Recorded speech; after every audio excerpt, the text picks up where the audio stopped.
Assalomu alaykum hammaga. Navbatda kuxnyamizni Qo'shko'pirga ustanov ketib berdik. Rossiyskiy laminatdan bo'ldi. Galogenli variant. Ishlari birdagidek 2 etaj, quloqlar ham originalidan qo'yildi. Poni sovuq havada qalasa. Dimoxotlar ham poni ustanov ketildi. Galogenning orqasidan chiqib ketdi. Sensorli variant bo'ladi. 3 xil pozitsiyada ishlaydi, 2 motorli. Aslari rishotkali bo'ladi, setka emas. Moykaning ustlarini sushilkalardan qo'yib berganmiz.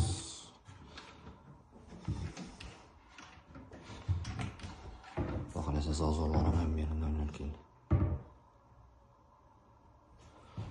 Bir shkafli variant bo'ldi. Shkafning ichida nasosi, aristoni qoldi. Stoleshnicasi iranskiy stoleshnica bo'ldi. 3,5 cm MDF stoleshnica. Yaxshisi bo'ladi. Moykalar ham poni ustanov ketildi, xudo xolasa. Moyka ham full moykadan qo'yildi. Hamma funksiyasi ishlaydi. Qancha qog'oni, yoshlarasi bari funksiyasi ishlaydi, xudo xolasa. Tortmalar ham da o'chikli. To'mchkalar ham keyin shu turbalardan shu yo'llarni chiqarib berdik. Xohlasa zazorlarni yo'l bo'ldi.